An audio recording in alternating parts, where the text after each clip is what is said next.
And we're live. Right, thank you, Katie. So welcome everybody to the regulatory meeting. It's being webcast live on YouTube via the County Council website. I'll start off by reading the names of the members of the committee just to confirm your presence here today. So if you could just confirm when I read the name. So I'm here, Councillor Quantrill. Good morning. Morning. Councillor Carter. Yes, thank you, Chairman. I confirm I'm present. Good. Councillor Chowdhury. Thank you, Chairman. I'm here. Yep. Councillor Mark Cooper. I'm here, Chairman. Rod Cooper. Yes, good morning. I'm here. Councillor Frankham. Present. Good morning. Councillor Gibson. Right, present. Yeah. Councillor Hare. Good morning, I'm present, Chairman. Morning. Councillor House. Yeah, sounds like I'm here. Yeah. Councillor Gary Hughes. Gary Hughes. Doesn't look like he's joined yet, Chairman. Not here yet. Okay. Councillor Irish. Good morning, Chairman. Present. Councillor McAvoy. Yes, good morning, Chairman. Present. Councillor Penman. I don't believe Councillor Penman's here, Chairman. Right. Councillor Philpott. Good morning, Chairman. Yes. Morning. And Councillor Price. Morning. I can hear everything. Right. So I think we've got everybody here apart from at the moment Councillor Penman and Councillor Hughes. And we haven't had any apologies. No. So just to go on for the time being, just to remind you that all decisions we make today will be done by a roll call vote, by members being asked individually whether they vote for, against or abstain. And Katie will conduct the vote. Please, can you keep your cameras on all the time and muted unless you're called to speak. And make sure you are in attendance for all of the item, otherwise you can't vote, basically. So we move on to the next item, first item on the agenda, which is apologies. We know who's here. We have not had any apologies in, have we, Katie? No, that's right, Chairman. And obviously if Councillor Penman or Councillor Hughes join, I'll let you know. Yeah, that's fine. Declarations of interest, we normally disclose those at the time of the item on the agenda. Anybody want to disclose anything now? No. Minutes of the previous meeting. Do members have any comments on the meeting? If there are no comments, I'll assume they are agreed. So we move on swiftly to deputations. There are 4 deputations. There are 3 deputations there are 3 deputations and 1 deputation from Councillor Wade. He would have been here today. Unfortunately, his father died yesterday, and therefore he is not able to present his deputation. He has given it to Councillor Mark Cooper, and I've agreed that Mark should read out Councillor Wade's deputation in his place. And our thoughts are obviously with Councillor Wade today, and our sympathies to him. Next item is Chairman's announcements. As you know, the April meeting is now cancelled because of the elections. So our last meeting will be in March. And just to let you know that at that meeting, it will be the last meeting for Chris Murray, who has informed me that he will be retiring, I think in April. I'm not going to say anything more at this stage, but I wanted you all to know before it got out as general knowledge. and I will leave any tributes that we may wish to make to him to our next meeting in March, which will be his last meeting. So we move on now to the next item on the agenda, which is Forest Lodge Home Farm. You'll remember this one is being presented by Tom Uglow. You'll remember this came up in September, and it's an application to vary condition 16. At the time, the application was recommended for approval. Members were concerned about noise issues on site, and it was therefore deferred for further information to be obtained. There have been since then two meetings, liaison panel meetings, one I think in November and one in January. The audiologists have carried out further reports, and that will be presented today. So what we have today is an updated report, and I'll ask now Tom Uglow to present the updated report, which updates us to what has happened effectively since we last met in September. Tom.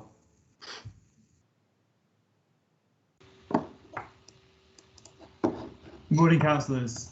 Morning. Bear with me. Should be viewing it now.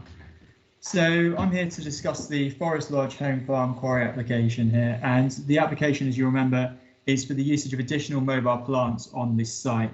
This includes a further excavator, a dumper truck, and cell engineering equipment. Now, just as a reminder, the site is located in South Hampshire between the New Forest National Park and it has an access directly onto Fawley Road, which leads onto what's colloquially known as the Marchwood Bypass. As you'll see from this satellite photo, the site is located opposite the Netley View estate and to the west of the Trade B industrial estate. The site is also, as you'll see from this photo, well into the extraction, and this point here is actually phase 1, which is now being completed. This site layout plan gives a bit of an overview of the programme of extraction and infill at the site. The site is extracted in 3 phases, phase 1, 2 and 3 here, progressively moving eastwards away from the local estate. We've now reached that point where, as I said earlier, the phase 1 is fully extracted and it's now ready for infill. So I understand many of the members have visited the site before and will probably remember the site from September, but just to give you a bit of a sort of jog the memories on what it looks like and what the site appearance is. This is a look from the estate into the site itself, looking at the main entrance. You can see here the gates there and the right turn that was produced as part of the traffic measures with the original application in 2016. This photo here is a look out from the entrance itself, looking northwards across along Fawley Road. On the left here, you'll see the estate itself and one of the nearest receptors, sensitive receptors, on Beach Crescent. On the right here, obviously, is the site itself. This photo looks into the site, specifically into phase 1, which is, as I've said earlier, fully extracted and no longer has stockpiles and things in it. It's now it had its clay lining placed within the site. And this is just a photo just to demonstrate sort of the border, the western border of the site, which you'll see just to the other side of this acoustic bund, which covers the site from view, and also some sound protection as well, is the Netley View estate. In the distance there, you'll be able to see a parking area and weighbridge and site offices area. So on to the actual application itself. So at current, the condition 16 permits the following equipment: 1 times screener, 1 times excavator, 1 times a loading shovel, and a 1 times tractor and bowser. Now, what is being requested is the following additional equipment: it's a further excavator, a dump truck, cell engineering equipment, which will be used to prepare each individual phase once it's being extracted for infill. So this would include a 25-ton bulldozer, a excavator, and a roller. So just onto that reason that the application was originally deferred in September. As you remember, members resolved to defer the application to allow for additional noise monitoring and modelling, and the exploration of potential for additional noise conditions and the consideration of real-time monitoring. Now, since this, TJs have gone away, and with the assistance of SLR Consulting and with discussions with the New Forest District Council Environment Health Officer, have produced a noise assessment which took place between November and December. Following this noise monitoring, the Environment Health Officer has indicated that he's satisfied with the results and raises no objection subject to condition.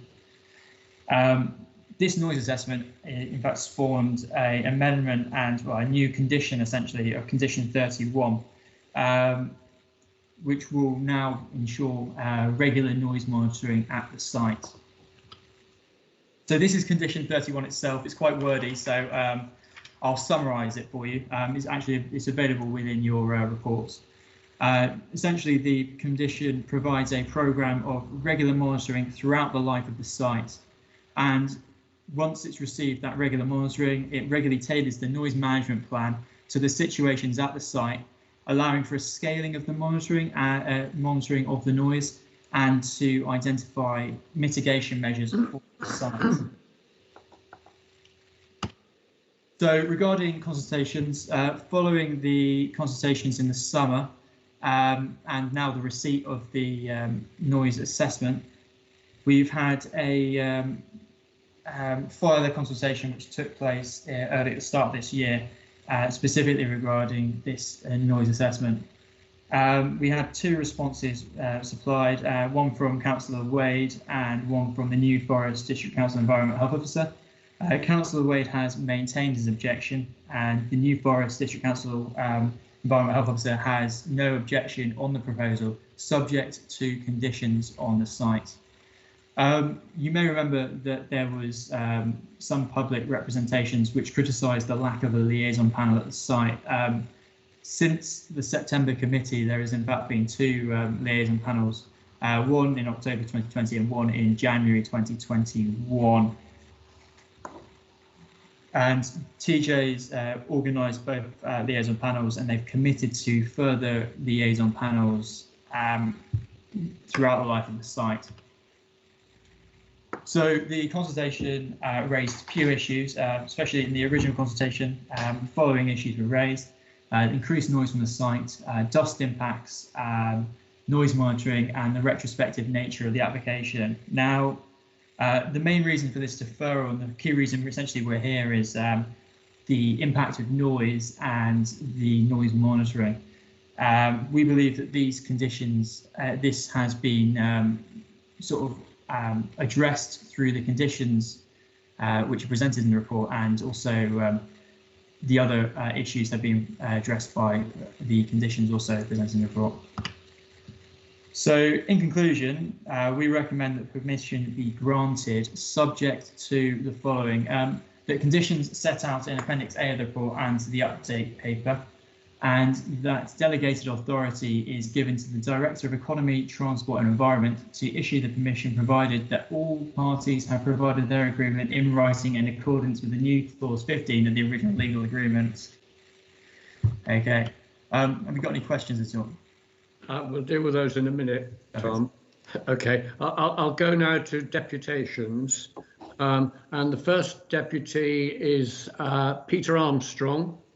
who is the representative from the Netley View Estates Residents Association. Peter, are you there?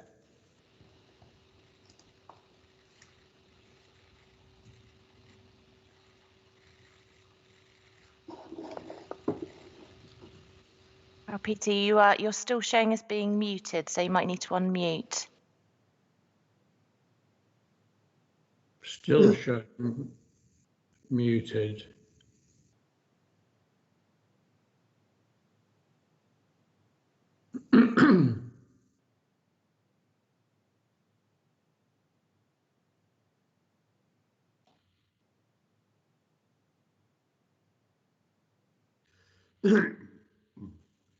Peter, there should hopefully be a microphone symbol on towards the top right of your screen. It will have a line through it, but if you tap it, then it should unmute you.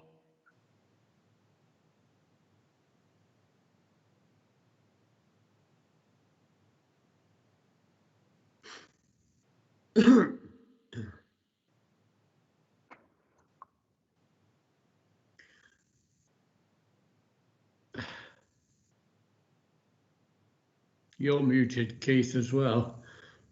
So I was. I said he'd gone to make coffee, hasn't he?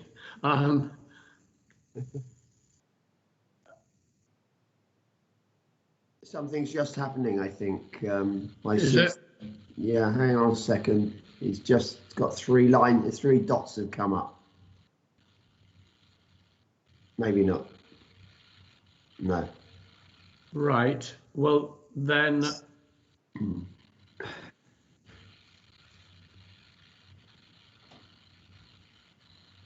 There we are, Mr. Chairman. There we go. We've got it. My screen was not coming up correctly, so I do apologise for that. Right. Now I've just got to... Mr. Armstrong, you've got 10 minutes to address the committee, so over to you now. I appreciate that. I've just now lost my notes, which were on the screen, trying to do that, so I will be with you very, very quickly with those notes. But thank you again for the opportunity to come and speak. This will be my third time now, and also a colleague of mine spoke on this matter a number of years ago as well, so it's probably the fourth time I've been involved.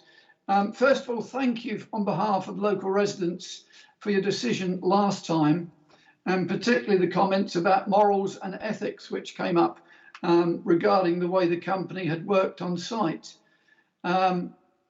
I understand you're looking at policies next month, and I think it's probably appropriate that many lessons that have been learnt regarding this site and the way the business has conducted itself hopefully will affect and give you insight in setting policies and things for the future regarding quarries, and also having a quarry as close to local housing as this one in hindsight has not been good. And I know that's been expressed in the committee with the creep of different machinery that has now arrived on site.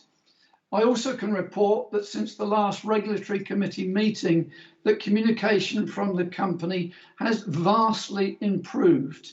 I've also personally been on site talking to the site manager and the marketing person of the company.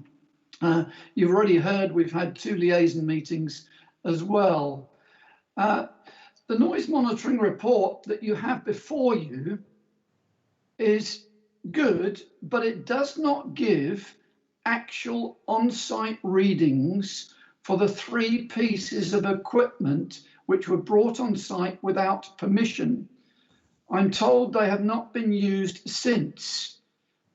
So we don't have the actual on-site readings of this machinery at work on site. These are just readings which Tom Udlow said before have been sort of given on the basis of what it might be for these 3 bits of equipment. The discussion also at the last meeting, one of the councillors brought up about having a monitor on the front of the site for local residents. I totally agree the reasoning where they've placed the monitor on the side of the site because of road noise, but maybe this is something to consider, and I believe is it possible and achievable to basically run a wire from the present monitor to a device at the entrance, so that what the councillor said last time can be achieved. This is something to consider in this application today. Regarding the equipment that was brought on site, I trust you are able to get from the company today an acceptable answer, as I have not. I've heard no apology or statement along the lines of, we shouldn't have done that.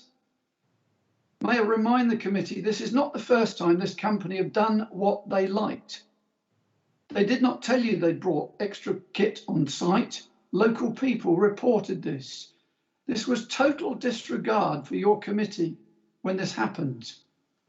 On speaking to TJ Haulage employees on site, I was told that they can only operate 3 machines. They've now got a multitude of machines on site, as you'll realise. I was told they can only operate 3 machines at a time due to their current workforce. This is potentially good news for local residents, but there is no regulation currently regarding this. Certainly, if more machines were used at once, this would go beyond the permitted noise levels, as the current noise levels you have today are very close to the permitted levels, as you will see from your paperwork. So if we have more machines working at once, this will certainly go over the permitted noise level. So I'm asking that only 3 machines would be permitted to be used. As they've said, that would be the case because of their levels of staff on site. I know you're wanting to speak to and question employees at the last regulatory committee meeting, but no one was present, not even their agent.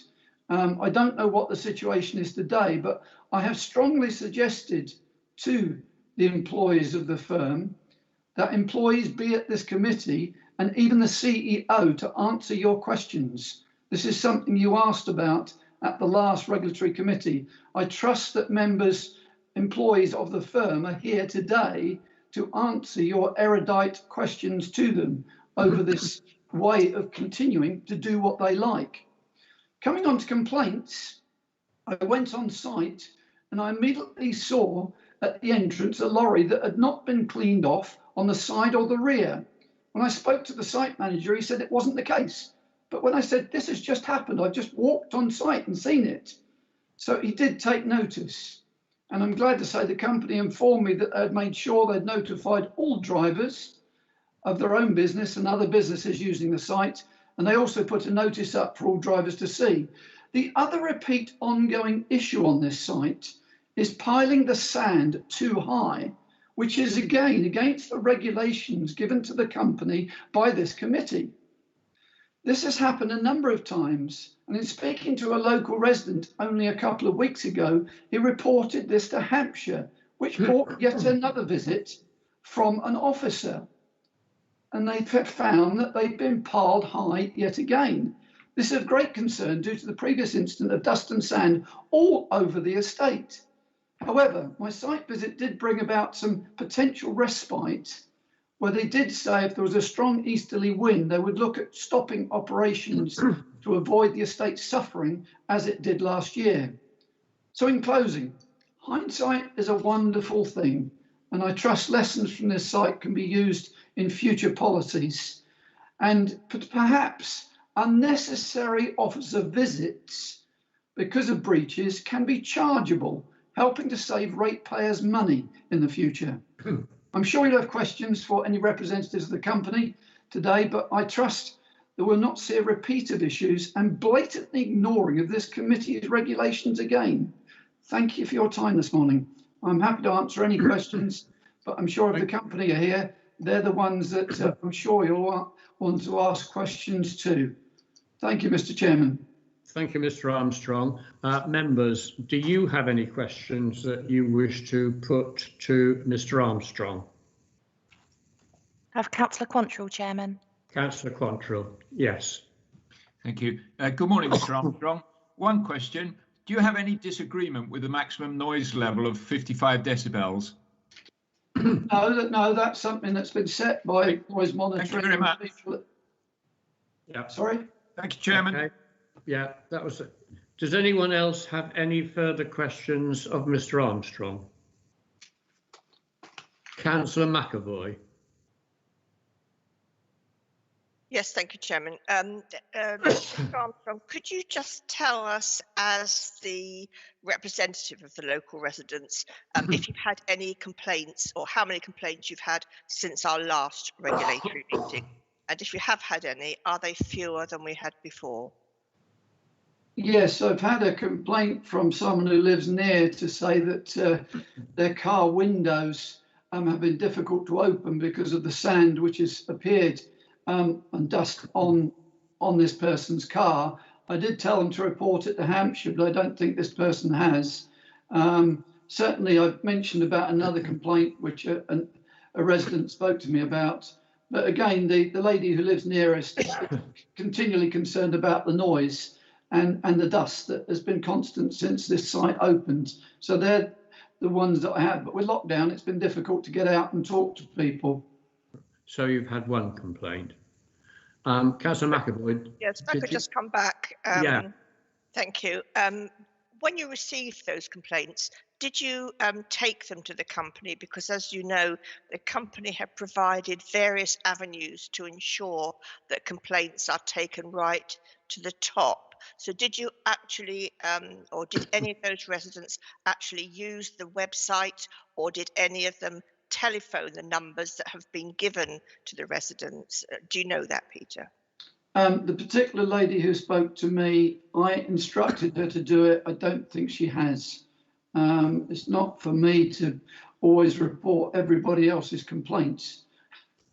I appreciate that, but you know, I guess one has to assume if it bothered them sufficiently, they have been given every opportunity to contact her. Yeah, I did after the liaison panel. I personally, on the local social media, put out the instructions for local people.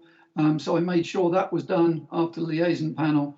I'm sure you've done everything as the residents' representative, but I think you probably agree also that the company have provided every opportunity, every avenue for residents to take their complaints directly to them, as has Hampshire County Council. And Chairman, I don't know whether I have an interest here, but I am the chairman of the liaison panel. I don't think I have any interest at all.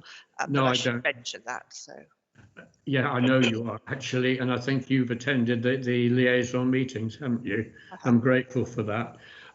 So moving on then, if there are no further questions of Mr. Armstrong, he's mentioned representations from the company, and there'll now be a deputation from, on behalf of the applicant, from John Palmer and Ben Sarton. Perhaps when addressing us, you could deal with the audiologist's report in particular and the level of monitoring and what they actually monitored. Okay, thank you, Chair. Just checking you can hear me first. I can hear you, yeah. You have 10 minutes. Okay, excellent. Thank you, kindly Chair, for letting me speak in support of this application on behalf of the applicant. Firstly, I'd like to apologise to Peter Armstrong on behalf of the applicant for bringing the additional kit on site. That point has been noted. The applicant will carry on continuing to talk with Peter as required. I'm sharing this allocated time slot with my colleague Ben Sarton, who is a professional acoustician who works alongside me at SLR. Together we have over 40 years experience in the industry. We've been leading an advanced noise survey work at the site since the application was previously deferred by members in 2020. Members will note this is a safeguarded mineral site which requires restoration by November July 2027. And therefore, having the correct machinery available on site to meet this strict deadline is imperative in ensuring restoration obligations and indeed aftercare obligations can successfully be achieved. Put simply, without the dozer, additional excavator and roller being available for immediate use, the restoration will be significantly delayed, which I'm sure nobody wants to see. The additional kit is needed because the original borehole logs, which were taken before the involvement of the applicant at the site, fluctuated significantly in our geology understanding of the strata of of the site and did not match what was indicated by the logs. This effectively means that advanced machinery is required to unlock and speed up the restoration, so the quarrying process at the site can run as succinctly and efficiently as possible. Furthermore, the applicant has now reached the stage where they need to carry out two operations simultaneously, i.e. quarrying and restoration by backfilling, as agreed and approved by Hampshire County Council in 2017, I believe. For the quarrying, they need the existing plant, and for the backfilling, they need the additional plant. Without it, only one activity can be done at a time, which will delay progress exponentially. In agreement with HEC Planning Department and the local EHO, SLR have undertaken additional noise monitoring and modelling to help from the parameters of the new planning condition at the site, condition 31. Members should also note that communications with the liaison panel have significantly been improved since last time around. Indeed, since the application was deferred, an updated email to members from Mr. Haskell of TJ was sent on 7th of December containing details of the preliminary noise modelling undertaken at the site. I note that's preliminary, not the real-time noise monitoring, but my colleague will come on to that momentarily, between the period of 2nd of November to the 24th of November. Another update email was again provided by Mr. Haskell on 24th of December. Informing members of the committee what was taking place throughout 25th of November and 20th of December. Incidentally, Mr. Haskell, out of courtesy, also confirmed that the site will remain closed over the festive period. On 6th of Jan, Mr. Haskell emailed members the agenda of the liaison panel meeting, which was held online on 12th of January, which Councillor McAvoy diligently chaired. Both Ben and I were also present at the meeting to discuss the results of the modelling and results of any technical queries. So, a subsequent planning condition, condition 31, located on page 10, paragraph 23 of your reports back before you, was agreed with Hampshire to ensure satisfactory, longer-term, real-term noise modelling would continue as specified, should permission be granted today.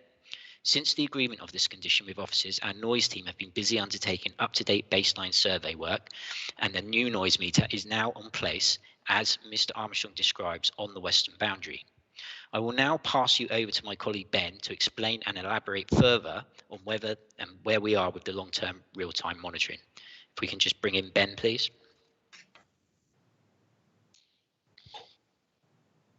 Ben, are you there? Thank you, John, and thank you, Chair, for allowing me to speak here today. I'm just going to run through what the previous monitoring that's taken place at the site, and then the new monitoring that's been proposed in lieu of the new planning condition. So as John and others have previously stated, SLR have undertaken a programme of continuous noise monitoring at the site from early November 2020. The purpose of the monitoring was to determine whether existing operations, excluding the additional kit, are being undertaken in conjunction with the noise limits contained in Planning Condition 28. A noise meter was positioned on the northern boundary of the site, where the noise being generated by existing operations and plant was the prominent noise source, and where noise levels were not significantly influenced by road traffic noise from Fawley Road. The noise meter had live data capabilities, which basically meant that noise levels being measured could be accessed at any time via a website. A noise limits trigger level was also set at the monitoring location, and if prevailing noise levels were exceeded at this, an audio file was recorded and an email sent to the relevant parties notifying them that a limit had been exceeded. The audio file was then used to determine the cause of the exceedance and determine if mitigation measures were required to reduce the noise levels. The conclusions of the monitoring showed that the existing operations at the site were being undertaken in conjunction with the noise limits contained in Condition 28. In lieu of the revised Planning Condition 31, another programme of continuous noise monitoring has been proposed. The additional kit for the infilling operations will be undertaken in phase 1 of the development, which is closer to the most sensitive receptors located on Beach Road, Hamilton Road and Maple Road to the west of the site. In view of the above, the location of the monitoring needs to be changed, and a new location has been chosen on the western boundary of phase 1, where the noise generated by infilling operations will be the prominent noise source once they commence. The meter was positioned on the site on the 8th of February 2021 and has been measuring baseline noise levels, i.e. the noise levels without the infilling operations, on a continuous basis ever since. These baseline levels will be very useful for a comparison to the measured levels once infilling operations commence, and to see if there's any significant increases in the measured levels. The baseline levels have also been utilised in conjunction with a noise modelling exercise of the infilling operations to set a noise limit at the monitoring location, which has been set at 65 dB, LEQ of 1 hour. This relates to an average noise level over a 1 hour period. A secondary limit of 90 dB LA max has also been set to account for any one-off short-term loud events, i.e. any banging or crashing that may occur at the site. As per the original monitoring, if either one of these limits is exceeded, an audio file will be recorded and an email notification will be sent to the relevant parties. The audio file will be used to determine the cause of the exceedance and help determine if mitigation measures are required to reduce noise. As per the requirements of the new condition, the monitoring will last for an initial period of 6 weeks. Upon the completion of which the results of the monitoring will be reviewed to determine the effectiveness and frequency of further monitoring throughout the life of the development, and to analyse any mitigation measures that may be required. The existing noise management plan will then be updated to reflect the results of the monitoring and any further actions deemed necessary. Thank you very much. Thank you, Mr. Sarton. I have to confess I'm not an audiologist, but I did have difficulty in hearing you at times. Anyway, well, do you have any questions of either of the two applicants? Councillor McAvoy. Yes, thank you, Chairman. If I could just ask either of the gentlemen, the 3 pieces of equipment which are currently not being used and have not been monitored for noise levels, could you give an indication of how long at any given period of time those pieces of equipment may be used? For example, would they be running perhaps continuously for an hour, a day, a week? Because we don't have any noise monitoring for those bits of equipment, only a presumed noise level, just to give us an idea of how it may affect the local residents. Well, the noise, we've modelled the new pieces of equipment within a noise modelling software, which has assumed that the dozer and the excavator will be operational for the vast majority of a worst case hour. So we always model a worst case hour. The roller will obviously be used intermittently to level material once the dozer and the excavator have finished their work. But we have modelled it as they will be operating for the majority of the time during the day. Right. I think that answers the question, Councillor McAvoy. I think next is Councillor Quantrill. Right. Thank you. A question for Mr. Sarton or Mr. Palmer. The overall limit is set for 55 decibels. Does it matter which piece of equipment is used at which time to the acoustic recording equipment? Well, where we've placed the monitor on the western boundary, I was hoping to share my screen to show the location, but I don't think I can do that. We have the locations already on the report. We know where it is. No, but this is the new location for the new monitoring, which is on the western boundary. Yes. But I don't think I can share my screen. No, sorry, deputations aren't able to screen share. Sorry. So where we've placed this, the monitor on the western boundary, the noise levels from the infilling operations are going to will be the nearest noise sources. Basically, they'll be further away from the existing operations in which is undertaking in phase 2. So it is going to pick up the additional noise levels from the additional plant. Also, as I've previously stated, we've been measuring baseline levels continuously since the 8th of February. So these will be really useful for a comparison once this new kit's being utilised, because obviously we can have a before and after as well. Chairman, if I might refine my question a bit more clearly. The question is, does it matter which piece of equipment is being used if there's a 55 decibel total limit? No, I mean... Great, thank you. Great, I've got the answer. Thank you, Chairman. You've got the answer, yeah. Councillor Cooper, Mark Cooper, I think, was next, and then Councillor Philpott. Yes, thank you, Chairman. Can I just clarify, in the actual reports we have on the agenda, the monitoring station for the acoustics is on the north side, and that's been the complaint of both the residents and the local councillor. Can you just clarify, you are putting a monitor on the west side? For how long will that monitor be in place? Will it go be a full-time monitor or simply a short period of time? So the monitor will be on the western boundary for an initial period of 6 weeks continuously. Okay, thank you. The next question then is that looking at the condition 31 from Hampshire County Council, there's an inference there that the monitoring should be in place for 12 months. What's your response to that, please? Or he's permanently in place? Well, the monitoring will be for the initial part, as part of the condition. The monitoring will be undertaken for an initial period of 6 weeks, in which case, and after that, the results will be reviewed, and that which will determine basically if more monitoring is required at the site, and that will be reflected in an updated noise management plan. Okay, and I presume the liaison panel will have an input to that, won't it? Yes, that's correct. Thank you. Councillor Philpott. Yes, thank you, Chairman. Question for Mr. Sarton. Mr. Sarton, you said in your presentation there that there's the real-time noise monitoring when it triggers an exceedance, sends an email to the interested parties.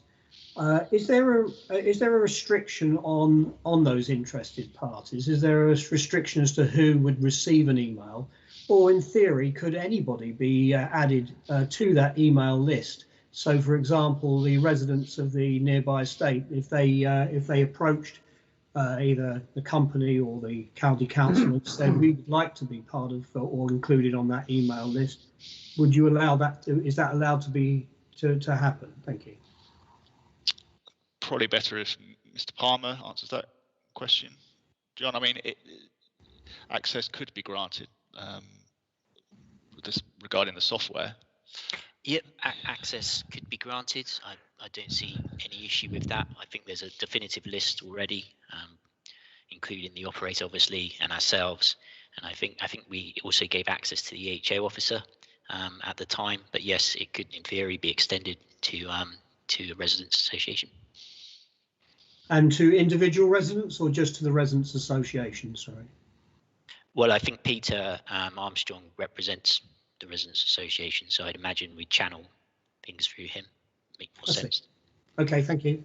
Okay. Thanks, Councillor Philpott. Councillor McAvoy, you've got your hand up. Have you got a question? I have. I've got two. Over to you again. Okay, thank you very much. Either of the gentlemen, at the last regulatory committee meeting, and indeed at the liaison panel meeting, we talked about the possibility of displaying the noise level monitor on the front fence there permanently, so that all people could see it. It has been done elsewhere, and either you or the county council were going to look into the possibility of that happening. Has that progressed any further? And the other question, how many complaints have you had since the last regulatory meeting? Do you want me to take that, Ben? I'll take that. So we're working, obviously, all the time to try and get this right. The noise meter is displayed there at the moment, Councillor McAvoy, for residents to see. They'd have to go inside the site though to actually see it. And will it be displayed? Can I just interrupt there, John? The noise meter is on the western boundary. Now, it is from the photos that Tom put up earlier. There's a fence, internal fence, wooden fence. It is behind that fence, and the simple reason for that is that we need to mitigate the road traffic noise from that meter as much as possible. because what we are interested in is the noise levels from the site itself. So that fence is actually working in reverse. It's actually mitigating the road traffic noise from the meter. So it won't be visible at the front of the site. It's on the western boundary, but it is behind that fence, and I think that needs to be there, because otherwise, if it was the other side of the fence, we would be just getting a lot of road noise, and we would not be picking up as much of the site noise as possible. And can residents easily look at this noise monitor? They would have to access site, and then they could. Yes, I mean it's visible from the compound, or the site compound. Yes. And you wouldn't have any problem with people coming and saying, I mean, check your meter? I've got.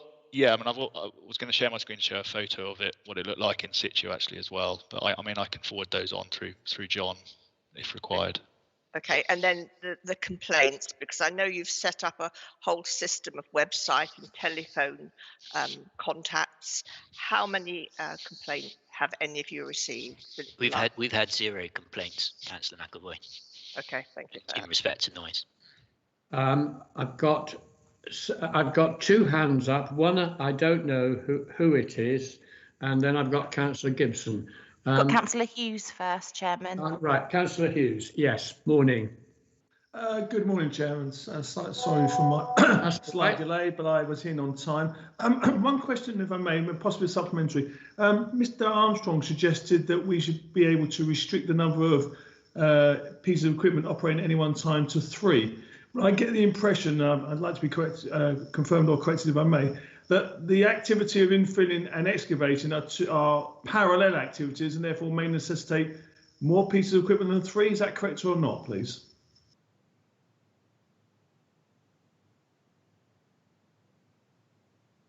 Is anyone replying to that?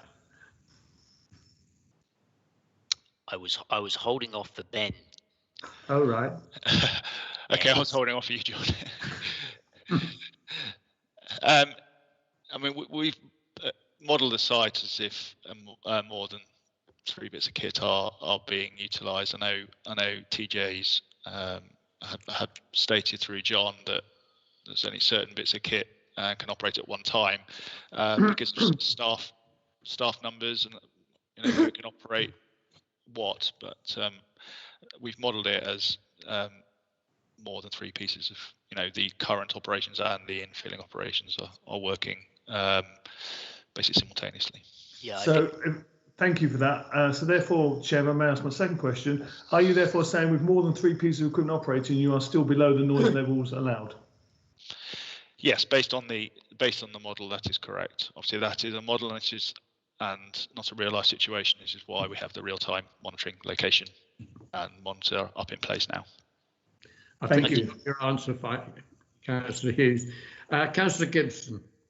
Hi, just a very simple question. It probably underlines my ignorance of these things, but the refilling on the western side, I have difficulty believing that with all those vehicles all working together, the noise will be below that level, but I'm not an expert. But what are you refilling with? Are you going to have loads of trucks coming in and dumping materials, or how are you going to refill? I mean, it's just cleaning soils, Councillor Gibson, in accordance with the existing planning permission. It's what they're allowed to do. It's what was granted. It's a requirement of the scheme, essentially, to backfill at the same time to progress the restoration to get to a point. All right, so the materials from the next phase get pushed into the first phase, is that right? Sorry, I missed that. So what are you filling it with? Cleaning soils. Cleaning soils which are imported to the site. Are imported, so there's because obviously the material comes out, and then that gets shipped out, and then we need to put new soils in to replace the materials. Right. So over a period, you will be getting loads of trucks coming in with replacement soil materials. Yeah, simultaneously. Yeah, it's okay. It's a very simple question. Oh, sorry. Yeah, that's all right. You threw me a bit. That was. Right. We've got hands coming up all over the place. Councillor Price, Roger. Thank you, Mr. Chairman. My question is that the lifetime monitor is on the western side of the site. Cannot a real-time monitor linked to that same one be put on the front of the site as well, so the public can see what the actual noise is? Sorry. So you're saying if a secondary meter could be set up, is that correct? What I'm asking is that you've got the one there, and it's like running something off in parallel. Cannot another monitor be at the front of the site, just displaying the same readings? If we put a monitor at the front of the site, we are going to pick up the road traffic noise, which is going to be the dominant source. No, that's not what I'm asking. I'm asking is that you've got a monitor on the western side, which is giving a reading from that area. Yeah.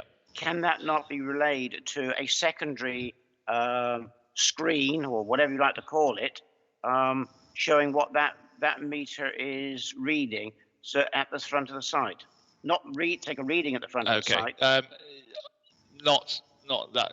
That's not going to be currently possible. The noise levels are being continuously uploaded to a website, which will show the actual real-time noise levels at any moment in time.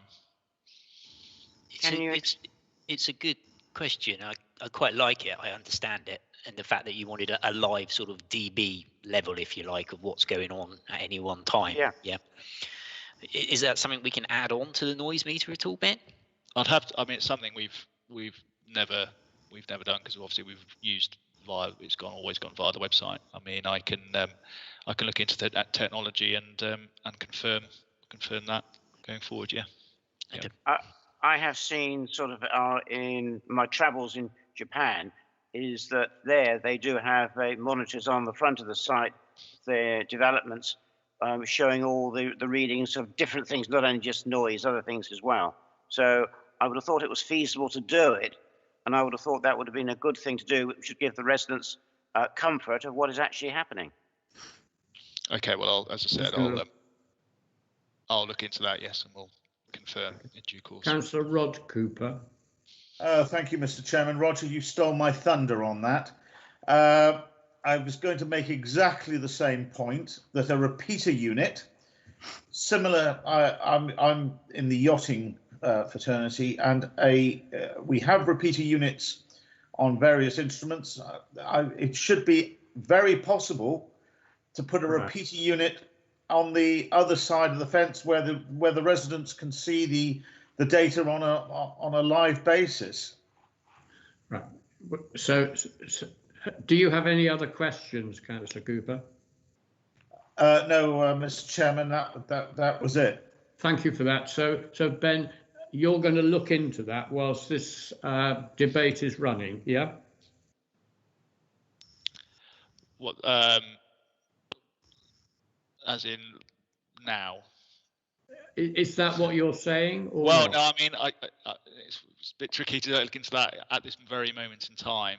It's something that I can look into it after, and report back. But if at all possible, yeah, we'll try and put something in place. That's what I would say. Yeah. Right. Okay. Well, then that deals with the applicants. So we now have Councillor Mark Cooper, who's going to read out Malcolm Wade's state deputation, which he would have made if been able to be present. Mark. Thank you, Chairman.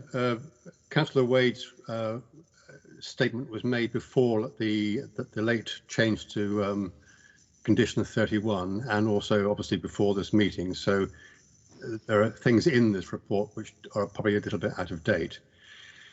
Right, Chairman, thank you for letting me address your committee. Members, I wonder if any of you have lived within 35 metres of a quarry. That's pretty close. In fact, my residents live opposite the entrance, so they not only get the noise of the operation itself, but the vehicles coming and going from the site as well. This application was delayed to get some real-time monitoring in place. The monitoring was done on the northern side of the site due to the roadside picking out traffic sound and pushing the recorded noise over the limit, not the west side as requested at the time by the committee. The noise of the existing traffic, including those HGVs visiting the site, would be over 55 dB as monitored by SLR, the company T&J Transport hired to monitor the noise levels. The plant, if monitored on the west side, would push the limits way beyond. This, members, is the noise level that residents 35 metres away receive on a daily basis.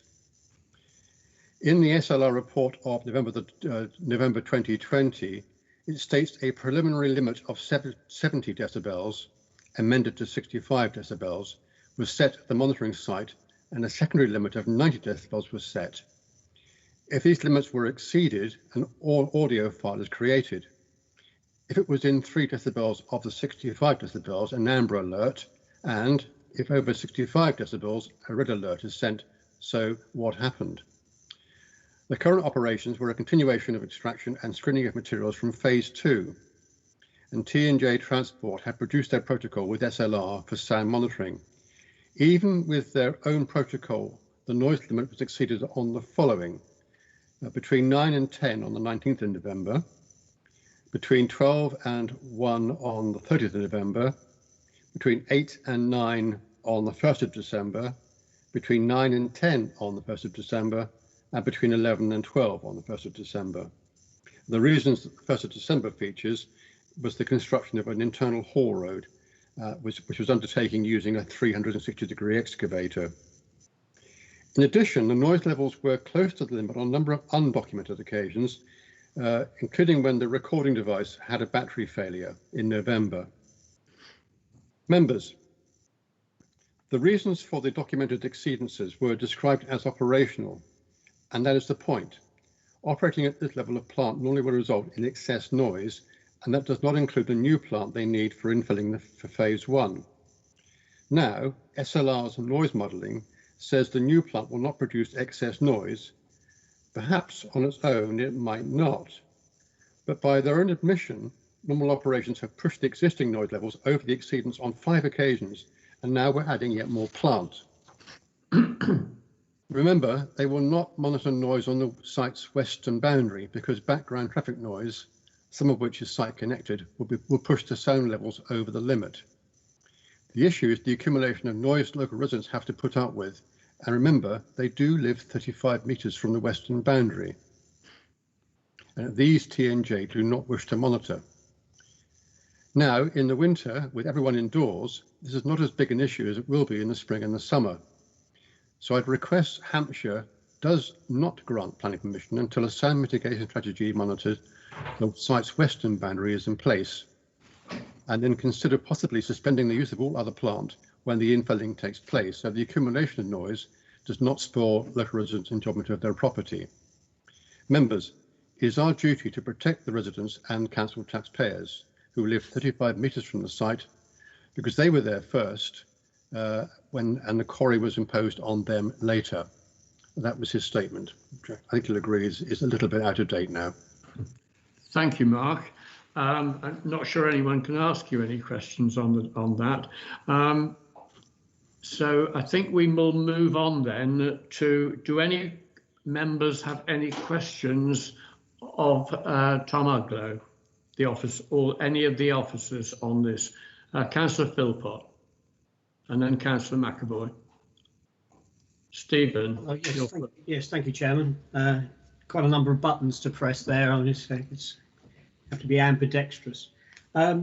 Yes, a question for Mr. Uglow. Can I just refer you, Mr. Uglow, to the two appendices, the two monitoring reports. One of them is the long-term real-time monitoring report between the 4th of November and the 24th of November, and the other is the real-time monitoring report and phase 1 which monitored noise between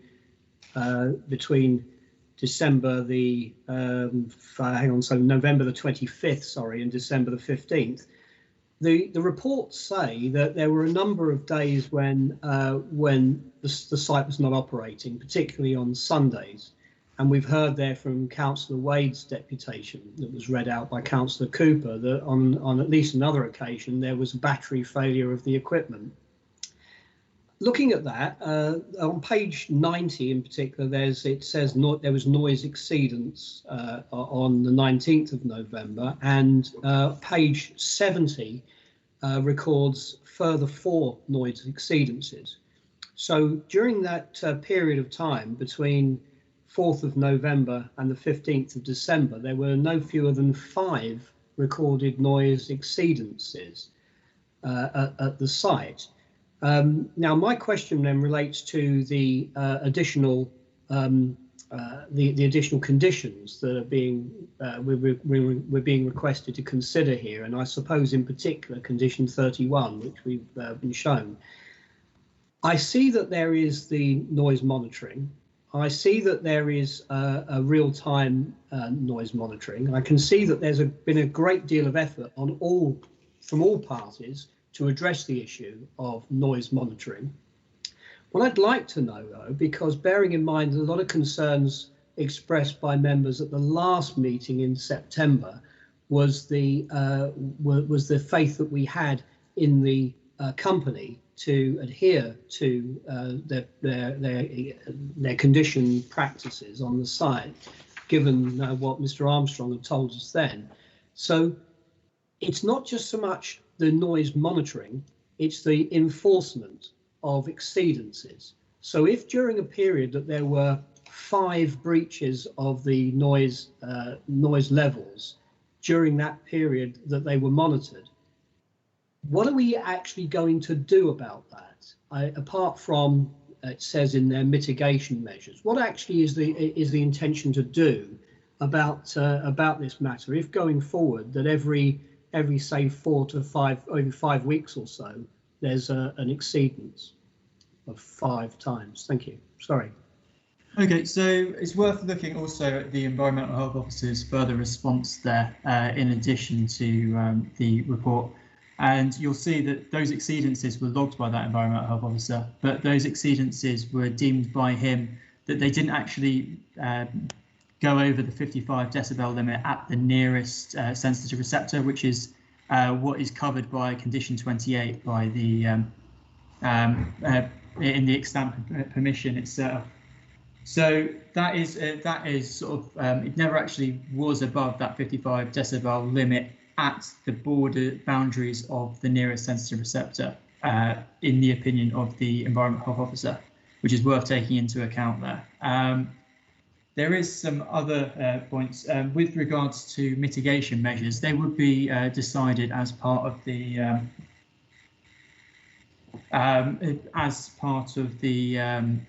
future noise management plan, which will be submitted following each individual period of noise monitoring.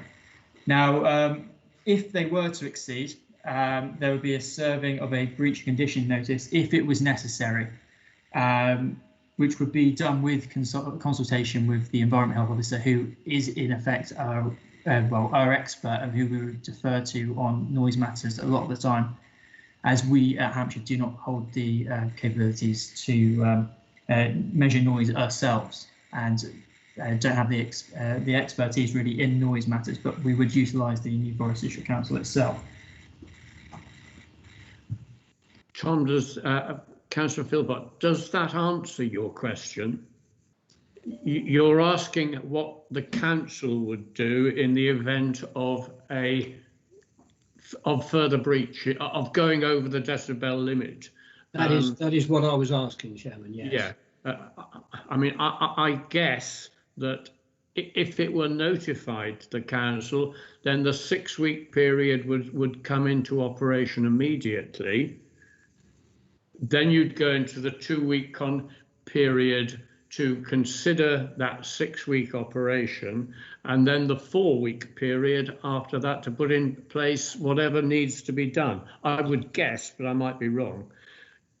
Councillor McAvoy. Yes, really a simple question again. I would like to know just how many complaints Tom has had since the last meeting, because, you know, we hear various things, but we also know that there are ways to address these. But are people really complaining? That's what I want to know.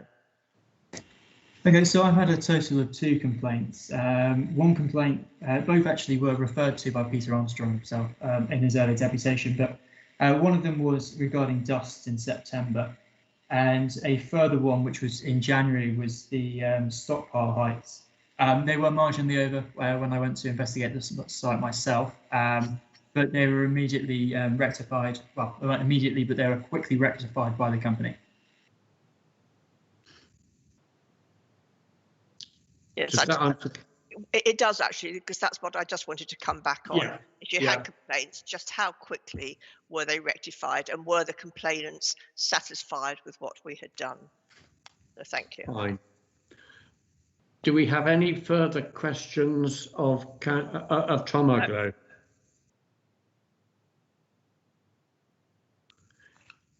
If not, then we can... I've just got Councillor Hughes, Chairman, sorry. Oh, Councillor Hughes, sorry, I missed you. Yeah, Councillor Hughes. Thank you, Chairman. Just one quick question. I'm not sure Tom can answer, but I'm going to ask anyway. When they show the instances of breach of the noise level, which seem to be 1 hour periods, would it be accurate to assume that the breach didn't last 1 hour, but there was a breach within that hour? Would that be correct? I believe so. I think I'd have to look in depth at the actual monitoring report again. I couldn't tell you offhand, but they were quite short breaches, and they when that breach would have occurred, it would have been recorded on that noise monitoring to sort of determine what it was. But unfortunately, I don't know exactly how long they were for offhand. No, that's fine. I'm probably being cheeky, but as I read the report, I can't discern whether it is a breach for an hour or it's a breach within that hour. But thank you. Right. Does anyone have any further questions of Tom? If not, we will open it to debate. Does anyone wish to debate this item for or against the recommendation? Councillor Philpott and then Councillor Quantrill. Councillor Philpott first. And then Councillor McAvoy. Councillor Philpott, over to you first. Thank you, Chairman. I'll be brief. I'm just going to say that I'm satisfied on this occasion that the noise monitoring measures, the real-time noise monitoring measures, are probably about the best thing we could possibly do on a site like this. And they appear from reading the report thoroughly and from listening to the deputations that they appear to be adequate, I think, for this site. Personally, I think we need to be satisfied as a committee that any breaches of conditions, noise, dust, stockpiles and so on will be properly addressed and enforced by officers. And we've been given that assurance today that that will happen. So there is absolutely no grounds for us to withhold, in my opinion, permission. One last thing I would say as an observation was something that Mr. Palmer said, because in context of experience so far as a member of this committee, Chairman, is that we do quite often have to meet to discuss and determine extensions of extraction and activities on sites, and of course residents are told, for instance, that site will stop operating on X date, and when X date arrives, then a new application comes in, as is indeed the right of the applicant to do so, to extend that date, and sometimes more than once. And that's where that can lead to tensions and frustrations, and I certainly understand that. But I was interested to hear in that context, Chairman, what Mr. Palmer had to say in his deputation earlier on behalf of TJ Haulage. He said, and I wrote it down as he said the additional kit that's on site was there to ensure that the 2027 deadline would be met. So allowing that kit to be on site means that he said that will mean that the 2027 deadline will be met. Now, 2027 is a long way away, 6 years, I think, Chairman, and I'm not sure whether all of us will still be on the county council or indeed even on this committee in 6 years, let alone maybe 6 months even, who knows, with elections coming up. So I would like that, Chairman, minuted, if at all, if that's allowable, that the deputy did say that were the kit to be allowed on site, it would ensure that the deadline of 2027 were met, just in case a committee in the future reconvenes around 2026 to determine whether or not there should be an extension on this site. And I think that anyone at that stage should remind the applicant, if that happens, of the commitment that they made to the committee today. Thank you. Thank you, Councillor Pippa. Councillor Quantrill, I'll leave you for a while. Hands are coming up at the moment. Councillor McAvoy. Yes, thank you, Chairman. At the last regulatory committee, I voted against this for many good reasons, but this time I will be voting in favour. I really do feel the company has tried very hard to improve relations. Peter Armstrong does a good job as the residents' representative and knows exactly who to go to take forward the complaints. I was pleased to hear from Tom Uglow that once the complaints were reported to him, they were addressed by the company almost immediately. So as part of being a good neighbour, I feel that there have been huge improvements. I look forward to hearing that they have found a way of putting an extender to the monitor on the front of the site to help allay residents' fears. There's not really much more to say other than that I think the company have made great strides to improve on the situation from last time, but be under no illusion that we will not keep monitoring them, because we will. But nevertheless, I will vote in favour this time. Thank you, Councillor McAvoy, for what you've said, and thank you for your perceptive questions you put today. Very grateful. Councillor Cooper, Mark Cooper. Thank you, Chairman. Just very briefly, I think this does show that the intervention of both the residents and the local member can actually have an impact on the Planning Commission, which has happened between this meeting and the last meeting. So I thank the officers and the applicants for that. Could I also ask, please, that the reference that Councillor Price made to the extension of the monitoring device, the actual screen, be added as a note to the Planning Commission, in as much as that the applicant investigate the extension of a monitoring device onto the front fence. We can't tell them to do it at this late stage, but a note might be helpful to persuade them to look at it in more detail. Thank you for that, Councillor Cooper. Councillor Price. Thank you, Mr. Chairman. I'd just like to follow up on the point that Mark has just made. I put my hand up before I knew what Mark was going to say. I mean, I would have personally preferred to seen something in the way of a condition which says that the company will have to look at providing a repeater monitor at the front, and leave it to the officers to determine if it is physically impossible to do it, then they wouldn't enforce the condition. But I do think it's very easy for them to say they'll go away and look at it, but yes, they go away and look at it, but that's the end of story. I would have preferred to have seen something more harder in the conditions that really makes them go and look at it, and they have to come back with a very good reason if they find that they can't do it. I personally believe it can be done, but that's what I would like to ask through the officers when we come to conditions. Right. Well, perhaps we'll raise that when in a moment. Councillor Hughes and then Councillor Quantrill. Oh, and then Councillor Hughes. You're muted. You're muted. Apologise. I do apologise. I'm very pleased to hear what Councillor McAvoy has said in relation to this application. Particularly, she's the chair of the liaison panel, and her information provided this morning is really, really helpful. I've just been looking at some of the noise, the dB levels of things that affect us, and we've set a level of just over 50 decibels for this site. And light traffic is 50 dBs. Conversational speech is 60 dBs.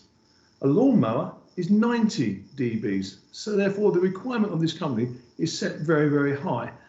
When my local refuse vehicle comes up my street once a week, it reverses up. and it has a reversing alarm that's 95 dBs. So every week I hear, I know when the waste is being collected. So I think the the standards are onerous. I'm really pleased that the liaison panel is effective and working. I have every confidence in Councillor McAvoy that she will hold them to task. And for that reason alone, I'm very happy to support this application today. Thank you. Thank you, Councillor Hughes. Councillor Quantrill. Thank you, Chairman. The critical thing, as Councillor Hughes has mentioned, is the setting of a maximum level, which I believe is 55 decibels. So to me, it doesn't matter what equipment is used actually on site, because the new monitoring equipment will record to that level. The question of a repeater visibly at the entrance, I'm not sure is necessary, because if somebody wants to go and stand there and look at the repeater, that's one thing. But I'm quite confident that the monitoring equipment is going to record any breach. And also, Mr. Armstrong and Councillor McAvoy have convinced me that the liaison committee now is working satisfactorily, and that's the right place for that discussion on breaches to be responded to by the company. And also from the officer, Mr. Aglow, I have confidence that enforcement will now take place. So Mr. Armstrong's done a good job in raising the dialogue, and I think we've got an excellent comprehensive solution before us, and I'm planning to support it. Thank you, Councillor Quantrill. We move now to Councillor Carter. Thank you, Chairman. I've listened carefully to the representations this morning and also to the debate. And actually, there's little I can add in supporting what has already been said. I can see no grounds for not supporting the recommendation, subject to the variations of Condition 31, and also the updated proposals with regard to the Section 106 agreement. And I too am pleased to note that the liaison panel has been very much engaged. And this is really something to be welcomed. So many times in the past and other times that we've discussed liaison panels, there's always been a problem. Perhaps it's because we have the chairman of the liaison panel being able to report direct to us. But in any event, I see no grounds for not supporting this recommendation. Thank you, Chairman. Thank you, Councillor Carter. I think all members have now spoken. I think I can see Lisa has her hand up. Is that right, Lisa? Yes. If you would mind me just coming in, Councillor Lathan, on the back of some of the comments from members. Yes, thank you very much. In relation, I just want to give you some assurance in relation to the enforcement powers that we've got. Obviously, Tom is the monitoring officer for this site, so actively monitors this as a monitoring fee-paying site. So is going out and looking at all of the conditions, and will spot if there are any breaches in relation to the general operation of the site. But also, if there are issues coming up in relation to noise, he will work actively with the environmental health officer and take enforcement action if it is expedient to do so. As officers, we've really welcomed the the increase in liaison with the local community that has been witnessed since the last time this was viewed by the committee, and I think that is a really proactive way of addressing the concerns going forward, and we will support the continuation and ensuring that that is working as effectively as it currently is. And just finally, I note the comments in relation to the potential for an extender. I think we can add that as an informative to the permission to look into the acceptability and the suitability of that. And I'll give assurance to the committee that officers will discuss directly with the applicant to ensure that we are looking at that in as much detail as we need to see whether that is something that can be put in on site. Thank you, Councillor Lathan. Thank you, Councillor Lisa. I don't know. I don't think there have been any legal issues which have been raised which need comment. Caroline, is there anything you want to comment before we go to the vote? No, there's nothing that I've picked up here at all. Okay, right.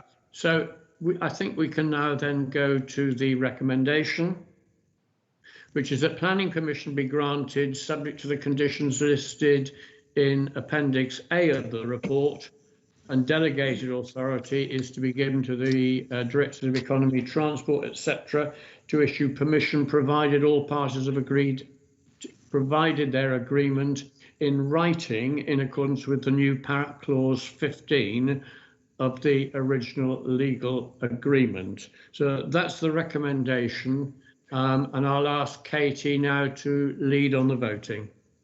Chairman, before you do that, are we going to add the comments about what Lisa has confirmed that the officer will look at on the yes. Peter? Yes. That needs to be added into the recommendation. That will be added, yeah. Thank you. So Katie, the vote now. Thank you, Chairman. Members, yeah, just as usual, if you've not been around for the whole item, then you'll need to abstain. And also just to confirm for the benefit of the webcast that Councillor Hughes did join slightly late, but he was in attendance before the item formally started, so he's welcome to take part in the vote. So I'll go through alphabetically. Councillor Carter? 4. Thank you. Councillor Chowdhury? 4. Councillor Mark Cooper? 4. Councillor Rod Cooper? 4. Councillor Frankham? 4. Councillor Gibson? 4. Councillor Hare? 4.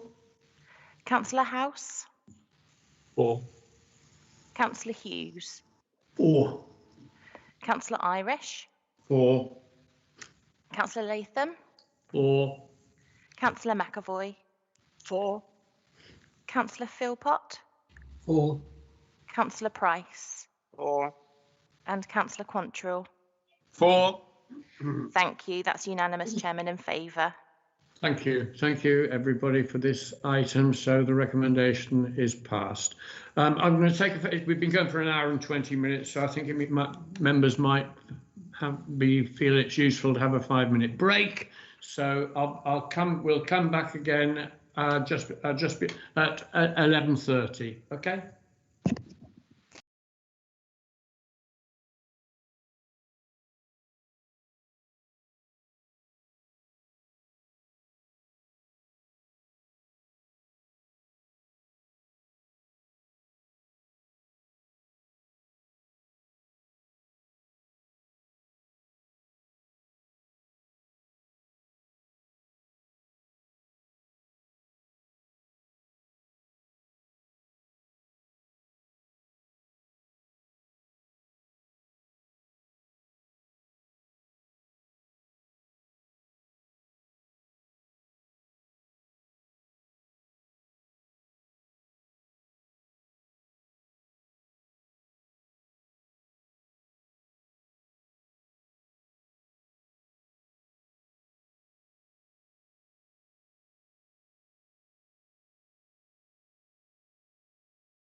for 6 new build bungalows for adults with disabilities on site adjacent to Sonnet Court in Eastleigh. Chairman, may yes. I just ask a question, if I may? Yeah. Before we consider that, I'm confused. And the reason I'm confused is this is an application for residential dwellings in the borough of Eastleigh. I'm curious to know why we're having to consider it and why it's not under the auspices of Eastleigh Borough Council as a local planning authority. I'm confused. Lisa, can you help us on that? Yeah, it's been dealt with as a Regulation 3 development because the County Council is the applicant. So they're bringing forward the assisted living properties as part of the service to deliver that type of housing around Hampshire. Okay. So we've had other examples in recent years where we've dealt with similar assisted living properties. For example, one down in the New Forest, which was of very similar nature. Okay. No, I'm still confused, Chairman, if I may be honest. We've in my dual role over here in Havant, we've dealt with assisted living properties as a local plan authority. I don't understand why Eastleigh Borough can't determine this and why we have to. I'm at a loss. Because if we approve it, does that mean we can go ahead, or do we still require the approval of Eastleigh Borough Council? No, it's been submitted to us as a Regulation 3 development. So we have interest, we have a ability to submit applications to ourselves to determine. So as I said, it's something that we've done on a number of times before. The County Council is landowner and applicant for this, has an interest, so can submit an application to the County Authority under Regulation 3. Councillor House, I think you've got your hand up as well. Keith, do you want to come in on it?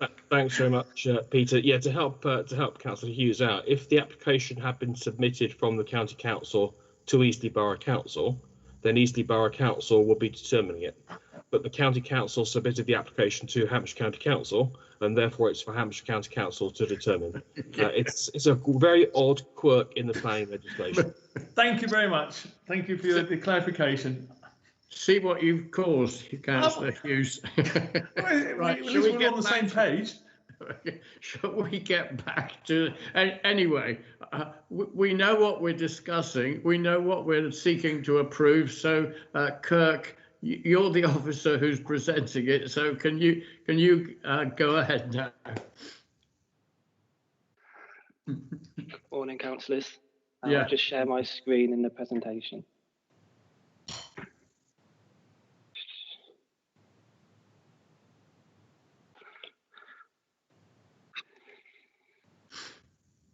Perfect. Okay, so can you see my presentation now? Yeah, we can see it. Excellent. Okay.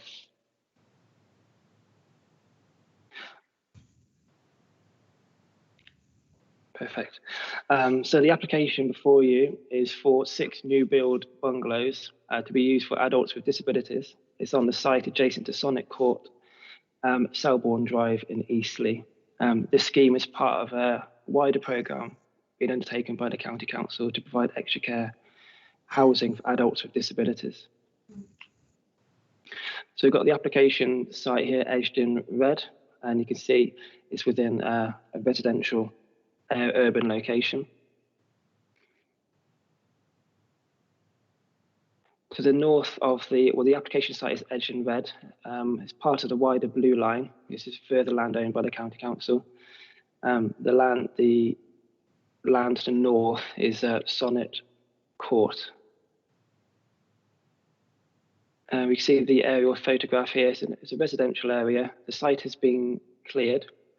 And to the north of the site there are some schools, but the land is predominantly residential. The site is approximately 0.21 hectares in size. It's relatively level, and it's bounded by residential development. To the north of the site is an access road that provides the only vehicular and pedestrian access to the site. And the access road is shared with Sonnet Court opposite. The site is currently vacant following demolition of the former John Darling Mall residences in 2017-2018. So with the 3D aerial photograph, you can see here that mature trees are surrounding the application site. Trees are being retained. Initially, the application proposed the removal of some trees on the southern boundary here, shown where my cursor is. with the applicant moving the development north by approximately 4 metres on the western side. The trees are no longer needed to be removed, so there's no need for replanting of trees, which is mentioned in paragraph 38 of my report. So Sonnet Court to the north of the site, you can see the new mill development here. It's a county council development which provides residential development for assisted living accommodation. So we've got the existing site plan here with the tree canopy and root protection areas, tree canopy areas shown with the green areas here, the site access here on the west hand side.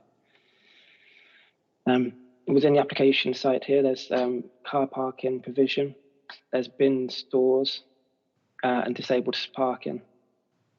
Also within the north, disabled car parking, also in the north section of the site. So we have here the proposed plan. So the project proposed comprises the construction of 6 new build bungalows arranged in 2 terraces of 3, bordering a communal garden. So in the middle of the site, we have a communal garden with 3 bungalows on each side facing into the communal garden. Each bungalow will have a private garden to the rear. Each will have a private garden to the rear, as we can see, to the rear of the bungalows, and associated parking off the shared access roads.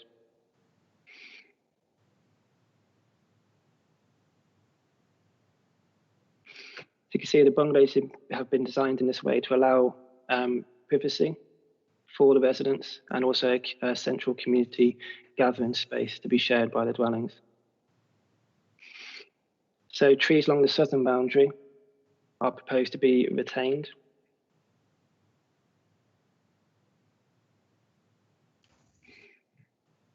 Let's move on to the next slide.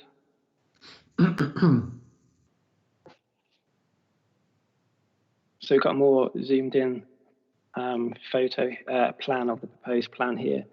So you can see whilst there are significant trees around the site, we're satisfied that there's satisfactory amenity being provided to the future residents and there's sufficient distance away from the trees for the construction of the buildings and for residential enjoyment of the properties at a later date. And we're satisfied that adequate private amenity for residents has been provided due to size of private amenity area. So we have a typical floor plan here. So the floor plan will include a combined living room and kitchen, a double bedroom, a bathroom with toilet, sink, and shower connected to both the bedroom and the living space. Private garden to the rear of the property, a communal garden of access to each property, and there's external storages facilities available also. So you have some elevations here, and you can see the bungalows. It consists of a pitched roof running the length of each terrace. The eaves of the front of each terrace drop lower in order to provide a protective entrance zone, approximately 1.5 metres deep. Beneath the eaves are located external storage and a service intake.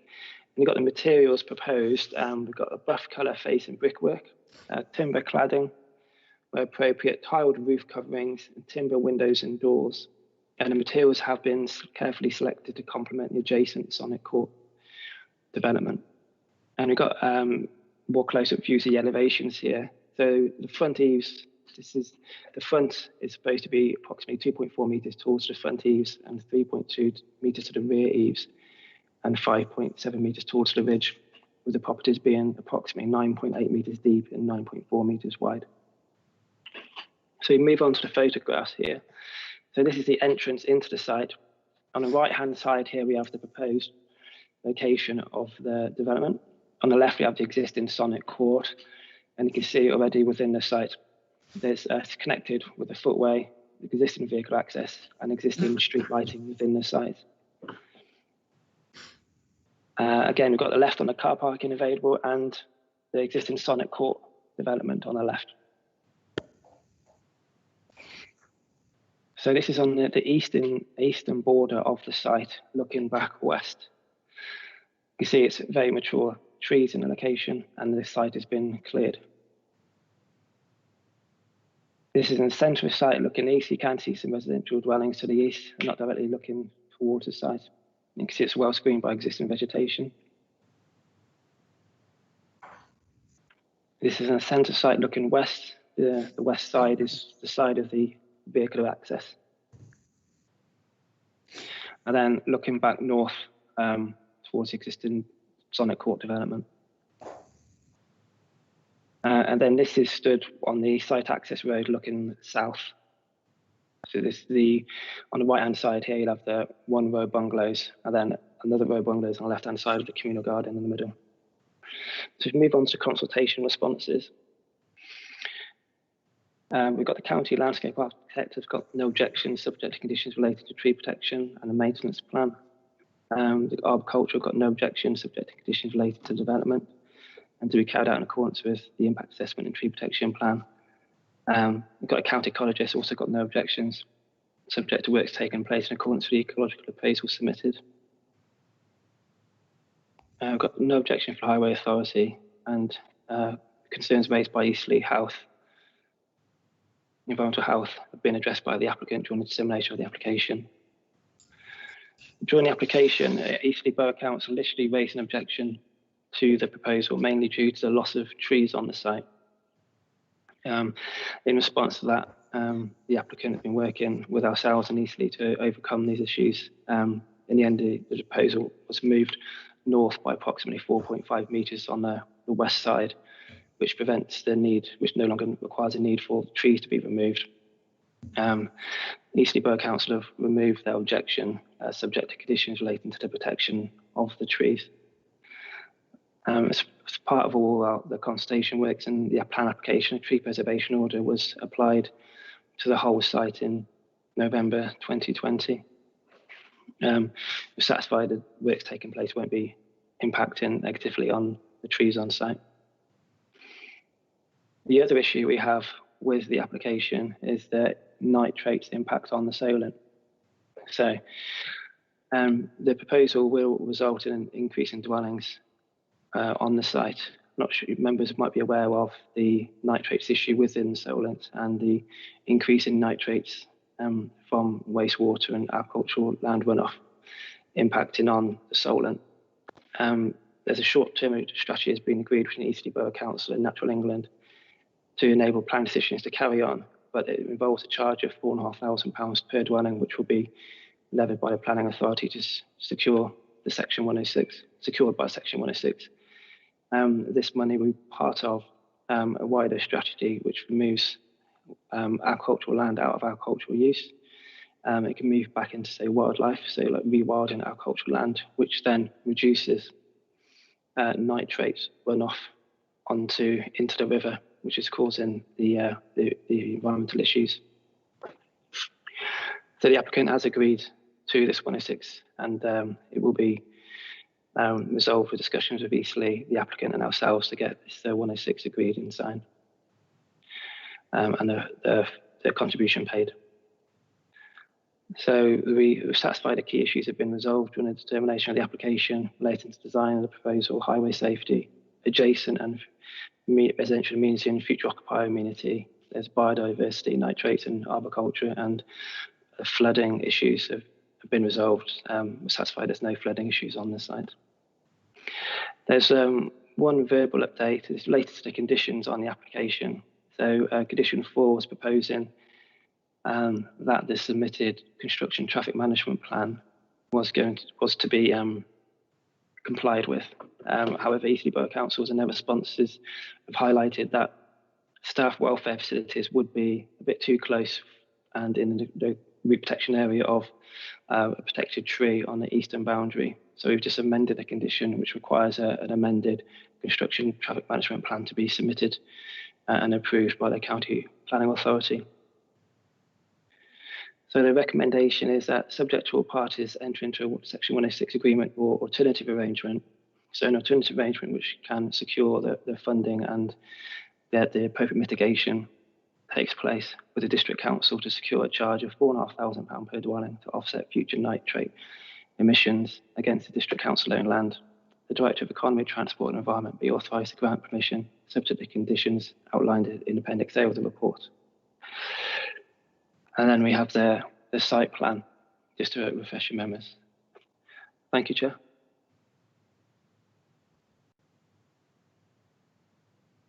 You're muted, Chairman.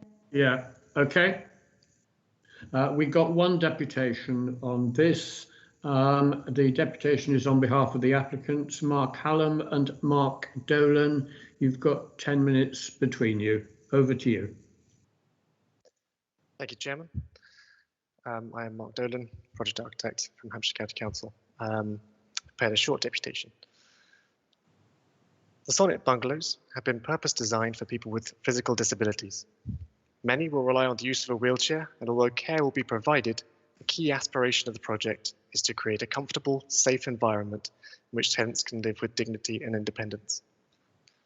The 6 homes are arranged in 2 terraces around a central communal garden. All existing trees to the site's perimeter are retained, and each bungalow will have its own private garden. 3 accessible parking bays and 6 standard bays will be added to the existing car park that serves the neighbouring flats. Drop curbs and level paving would ensure ease of access and movement throughout. The bungalows have a simple form with a pitched roof running the length of each terrace. The eaves facing the communal garden are lower in order to provide a protected entrance and sheltered frontage from which residents can enjoy the communal garden. This space will also provide a secure area for bicycles, mobility scooters, gardening equipment and furniture. Each bungalow is split into 3 rooms, a combined living and kitchen space, a double bedroom and a bathroom accessed from both the bedroom and living space.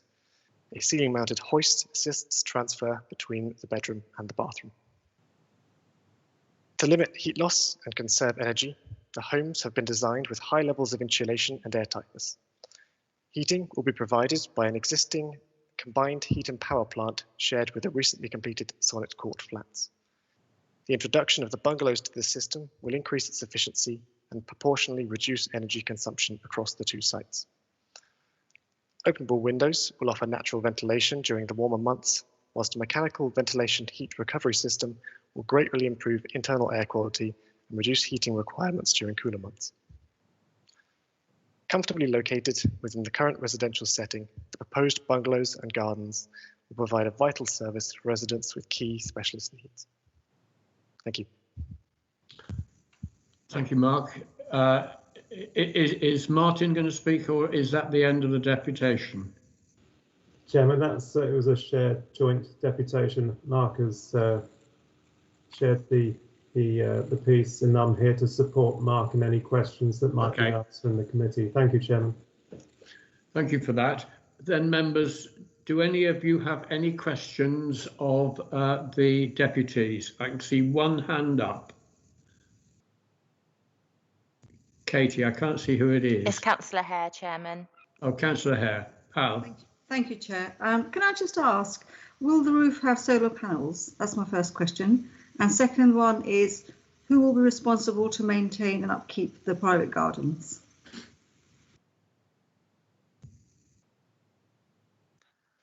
Thank you, Councillor Hare.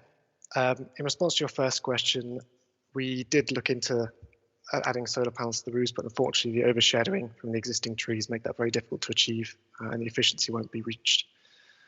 As per your second question, the maintenance and upkeep of the gardens will be down to the operator of the bungalows, who will be providing the care and maintenance of the site. Okay. Councillor Frankham. Councillor Frankham, yes, I can see, yes. Yes, I didn't hear any mention of sprinklers, and bear in mind the type of accommodation, which I think is absolutely brilliant. I do feel that sprinklers would be a necessity. Thank you, Councillor Franklin. I can confirm that sprinklers will be provided in each of the rooms within each of the bungalows. Thank you for that. Thank you. And sorry, I had one other question. Yeah. I'm a bit concerned about the parking. Are you absolutely sure that there is enough? I know you say there's overspill in Sonnet Court, but as a disabled person myself, I do wonder sometimes that we allow enough accessible car parking spaces, and 3 for 6 bungalows doesn't seem adequate. Thank you, Councillor. Good question. We have proposed 3 for the bungalows, and there are another 3 opposite as part of the Summit Court development. This decision has been made in coordination with our clients at Adult Services, who run a number of these types of sites, and it's found that the majority of users don't tend to use their own cars, and those that do are more likely to access from the rear, which can be done from a standard bay. We have provided 3 along with this advice, and as I say, Adult Services deem that to be suitable, but there is overspill if required. Okay. Okay, thank you. Councillor Hughes. Thank you, Chairman. Yeah, it's the question around the nitrate emission mitigation of £4,500 per dwelling. I understand we're building these properties on district council owned land. Who pays and where does the money go? I think we pay, but anyway, Mark, I think HCC pays, it's part of the 106. Mark? Yes, we do pay for that as part of a Section 106 agreement in line with this application and the local plan. But where does the money go? I'm happy to answer that question, Councillor Hughes. If the money would go to Eastleigh, it's Hampshire County Council freehold. It will go to Eastleigh Borough Council in their relationship with Natural England over the levy, and then the monies will go to mitigation, which might even be to the sewage treatment plant itself. It serves the site. Okay. It is a levy that's being applied to all housing that would otherwise impact on the Solent. So this is a small development, but it's nevertheless relevant. Yeah, I'm very aware of nitrogen neutrality and the mitigation. We have our own over here in Havant. Okay, well, I think we've got the answer to the question. It's 106 and the money goes to Eastleigh, who will deal with where it goes. Any other questions of the deputies?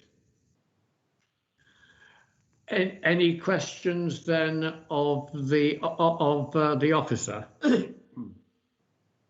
Councillor Philpott's got a question. Yes, thank you, Chairman. Just looking at this report, I'm interested to know, Eastleigh Borough Council made an initial objection, and if Mr. Denton that Eastleigh Borough Council made an initial objection, were they objecting on the grounds of policies or policy in Eastleigh Borough Council's local plan, or were they making an objection in connection with Hampshire County Council's, presumably our minerals and waste plan? I think the objection was about the trees, but I could be wrong. Yes, but it needs to be an objection. It needs to be an objection, Chairman, does it not, on planning grounds? So what planning grounds were Eastleigh objecting to? Were they objecting on planning grounds relating to Eastleigh Borough Council's local plan, or were they making an objection regarding some other document? Okay, right. I can answer that, Chair. Okay, well, Kurt, can you answer that? Yeah, so when we determine a plan application, we look at the development plan. So we'll be looking at all policies within a development plan, and that includes Eastleigh's borough plan and the county council plan. So they all carry the same weight and a significant weight. Eastleigh's objection was raised predominantly on the loss of trees. They had other issues with the application, which was discussed, and a lot of work was undertaken by the applicant, who worked very hard to overcome the issues raised. But it was predominantly on the loss and the impact of the trees, which is connected to Eastleigh Borough Plan, which is also part of the development plan, which you have to consider as part of the plan application. So the trees, the applicant initially proposed significant mitigation measures, but Eastleigh were pretty determined to keep the the plan, keep the trees in place, and the applicant then moved the west side of the bungalows north by approximately 4 meters. That protected the trees from any potential removal or harm. Okay, thank you. So can I come back on that, Chairman? I need to explore this a bit more because I'm confused about this. Notwithstanding the fact that about the trees and so on and so forth, and it's not really a question of the actuality. It's a question of the principle here. If I've understood it correctly, Eastleigh Borough Council's initial objection, therefore, was on the basis of a policy within their own district local plan, but they made that objection not to Eastleigh Borough Council, they made that objection to Hampshire County Council. And I'm not clear what jurisdiction Hampshire County Council have over matters relating to determination of an application based upon a district council's local plan. That's where I'm confused, you see, Chairman, because it's not and the other linked question onto that, and to compound my confusion, is that if members of Hampshire County Council's regulatory committee, i.e. us, were minded for any reason to reject an application such as this one, what grounds would we have for making for say, for example, refusal? So if we were minded to refuse an application, what grounds and whose grounds would we be using? Would we be using anything to do with documentation and rules relating to Hampshire County Council, or would we have to effectively borrow Eastleigh Borough Council's local plan policies in order to make a refusal? It strikes me that that's all very strange, and if I can get an explanation to that. Chairman, I raise a point of order here. This is not relevant to the application at all. No, it's just quite clear that the only reason for the objection was the trees. The county then moved the trees 4.5 metres, which saved the trees. Well done, Eastleigh, and well done the county for putting the whole thing forward in the first place.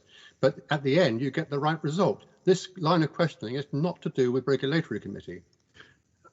I think that's right. I don't think we're going to get anywhere, Councillor Philpott. I think you've probably confused us all, and I think we should move on this particular issue. Can we move? I mean, I can clarify things very, very quickly for you. Yeah, go on then. Okay, yes, Chris. If you're dealing with a minerals or a waste planning application, then you use our Hampshire Minerals and Waste Plan as the policy for your decision making. If you're dealing with a Regulation 3 planning application, i.e. a school application, this particular application, a highways proposal, for example, those applications that we deal with under Regulation 3, then you use the policy of the relevant district borough council as the policy framework. It's as simple as that, members. And that's what we've done in this case. We've looked at the Eastleigh policies. We are required to consult the relevant district council, borough council, which we did. They make comments, which they're entitled to do. That's why we consult them. And we would make the decision based on their policies. So, for example, if we were to refuse it, the reasons for refusal would refer to Eastleigh Borough Council's relevant policies. And of course, they've got policies relating to trees and landscape, etc. And we would apply those policies. It's as simple as that. Thank you. Thank you, Chris. How we're going to miss you. Any other questions of the officers? If not, we can then move to debate. Does anyone wish to debate this, whether they are for or against the application? Councillor Carter. Thank you, Chairman.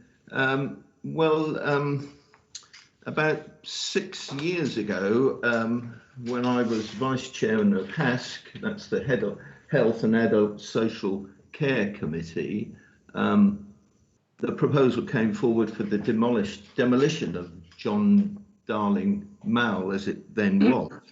And the committee, or some members of the committee, visited that site. It it was controversial insofar as that site was very popular, and it had been an award-winning site, award-winning by design. We've heard a lot of mention this morning of trees. Well, there were trees present at John Darling Mall, and the trees were in the mall, and the mall was within the building. Central concourse, which effectively provided a community garden aspect for the residents. The trees weren't enormous, obviously, but there were quite a lot of them, trees and shrubs. And I seem to remember that birds were able to fly through.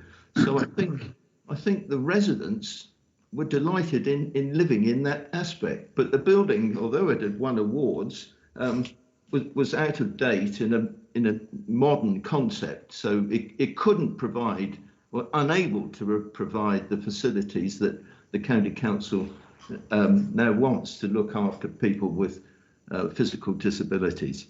So that demolition was agreed on the basis that the site would be developed in the fullness of time to provide facilities, respite care for people with physical disabilities.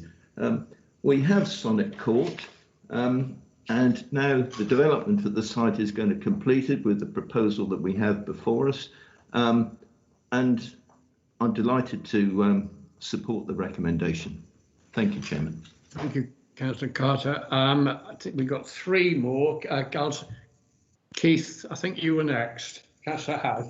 Thanks very much, Chairman. I think some of the preamble to this debate shows why it would have been far easier if the County Council had submitted this application to the normal local planning authority for this kind of development in the first place. But clearly that didn't happen for whatever reason. But no matter, we are where we are. This development is long needed. It was, as has been described, the leftover space when John Darling Moor was removed, and we said at the time when the original application went through that we wanted to progress with the remainder of the site, and here we finally have it. So it would be really good to get this up and running and completed. I think it has been quite a protracted process, but that's often the case between an applicant and a local planning authority. So I'm very happy to support this and hope colleagues will too. Thank you, Councillor House. Councillor Frankham, do you wish to add anything more? Yes, I'd just like to say that I would love to see more applications like this across the whole of Hampshire. It is so well needed. And I'm a double hatter, so I'm on the development control in Basingstoke and Dean. And for many, many years, I've been saying we need more bungalows. So congratulations. It's really, really a brilliant scheme. And let's see more. I'm happy to support. Thank you, Councillor Frankham. Councillor Irish. Thank you, Chairman. Yeah, well, as has been said by Councillor Carter and Councillor House, you know, we've had this before. The John Darling Mall was very popular. It was a very nice place, and I'm sure the new Sonnet Court is the same. But we've had some very nice bungalows on that site as well for disabled people. I went to visit them many times because it was actually in my borough ward at the time, and I think these are a really, really good replacement for those, and it's a facility that we do need, and I thoroughly support it, Chairman. Thank you. Thank you for that. Councillor Hughes. Thank you, Chairman. I'm sure Councillor House has turned his recording equipment off here, but however, I have to agree with his initial statement. It would have been far easier had we submitted this to Eastleigh Borough Council and allow them to determine it. The only issue I have, and I fully support the application itself, the density is fantastic, much needed facility, is the idea that we're going to give Eastleigh Borough Council £27,000 as nitrate mitigation, and they're not going to tell us what they're going to do with it. Because I looked at their website and I can't find any idea what they're going to do with it. Thank you. I'm sure they'll spend it wisely. Right. If there are no further, Councillor House wants to come back on that. Yeah, thank you, Jim. Just because this nitrates issue goes round and round and round, it's an absolute bane on all of the district councils in southern Hampshire's lives because it has frustrated the planning process on so many proposals. Eastleigh have managed to work around it by identifying a wide range of nitrate-related projects, which has meant that planning hasn't been as frustrated as it has, for example, in Fareham, where I know that a lot of proposals were simply put on ice for 12 months. So it's not easily spending it on Eastleigh's General Revenue Fund, I'm afraid. It's not supporting the evil empire in that way. It will be spent to productive use to fit the proper and appropriate regulations around nitrates. That's fine. Right. Okay, I think we can therefore now go to the recommendation. I just get that feeling that it's probably going to be in favour of the recommendation. Can I just then therefore ask if there is anyone who is against the recommendation? Anyone wish to abstain? So are we all in favour of the recommendation that, subject to all parties entering Section 106 agreement with the council, Agreed. Agreed. Agreed. Absolutely. Agreed. We're all agreed? Okay. Yes. Well, then that's that one then. We all agreed. So that's the end of the meeting. Thanks for your support today, and we'll see you for our last meeting in March.